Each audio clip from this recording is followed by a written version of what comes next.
Hi everyone, so I'm going to be talking you through your curriculum learning for week 8. The Monday starter is just here.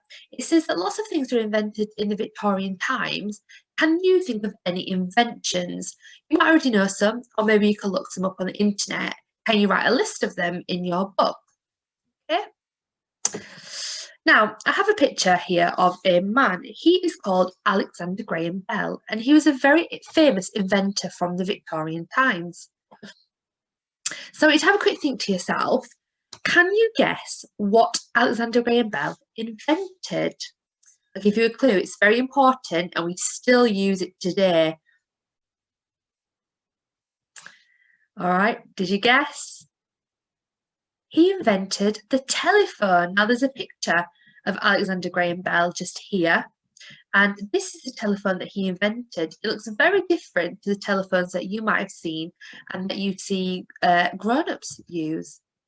So we're going to have a think about the old telephones and the new telephones that we use today. So in your home learning pack, you have a sheet that looks like this. There's a table and it has the word old on this side and the word new on this side.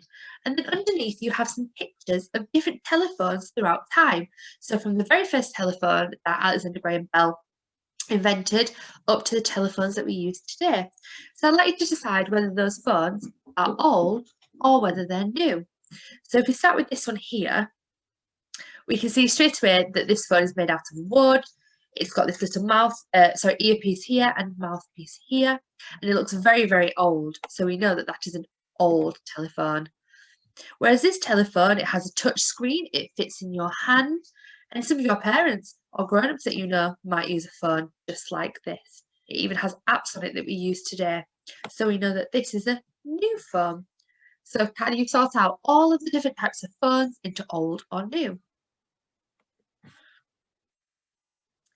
For Tuesday's lesson, your starter is to list some of the differences between phones in the past and phones now.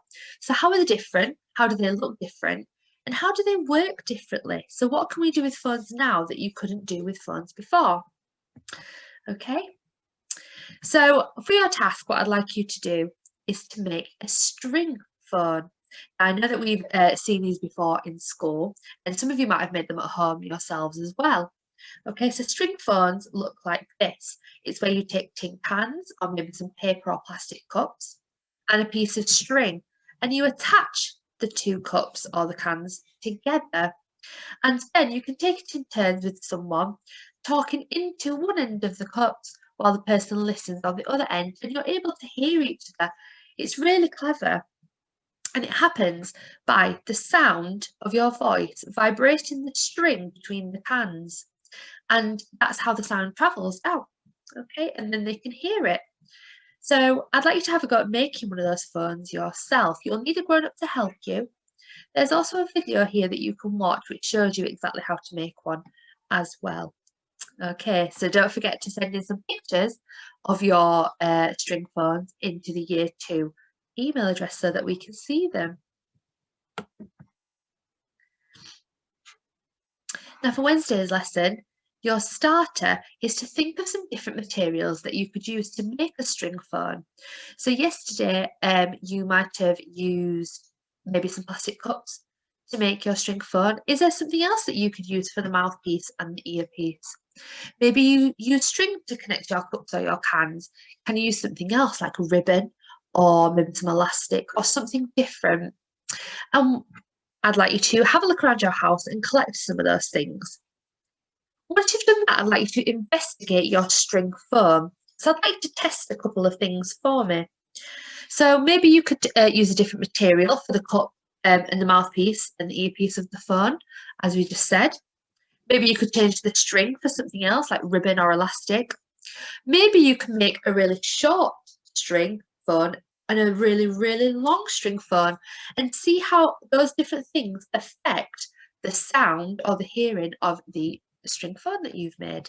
All right, maybe you could take pictures of your findings or maybe you could write some sentences about them in your book. Now for Thursday's lesson, it's PE again. So I've given you a video here where you can click the link and go do a Joe Wicks video, or Yet again, it's fitness bingo. All right, you know what to do with that, guys. See how many of these different exercises you can get through. And then Friday's lesson, we've been thinking really carefully about how to keep ourselves healthy over these past few weeks. And we talked about healthy eating and we looked at some exercise as well. What I would like you guys to do is think about our hygiene, how important it is to have good hygiene and keeping clean, okay, to stop ourselves from getting poorly. So one of the ways that we can keep good hygiene is by washing our hands. So what I would like you guys to do is to create a poster about the importance of washing your hands. So make it really bright, colourful, eye-catching. You could draw maybe the different steps of washing your hands, and you could maybe explain why it's so important to wash our hands properly. So I've given you some examples on your sheet here like this, or you might have your own idea for your own poster. Okay, and again, don't forget to take some pictures of your posters and send them into year 2 email address so that we can have a look at them.